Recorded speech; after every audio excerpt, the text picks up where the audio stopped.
कधीच नाही चुकणार तुमचे फेवरेट टीव्ही शोज झी5 सोबत, तेही एकदम फ्री। देवाची पूजा करून आजपर्यंत आई वडील कुणी प्राप्त करून घेतले का? नाहीत। पण आई वडिलाची पूजा करून देव प्राप्त करून घेता येतो, खरं का खोटं? पुंडलिकाच्या भावार्था गोकुळ होणी झाला येता।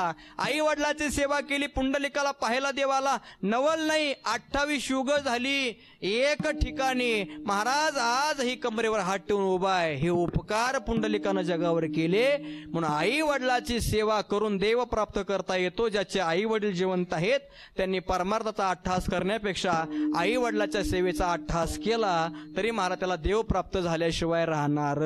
सगळ्या कीर्तनकारापेक्षा माझा थोडा नियम वेगळा आहे।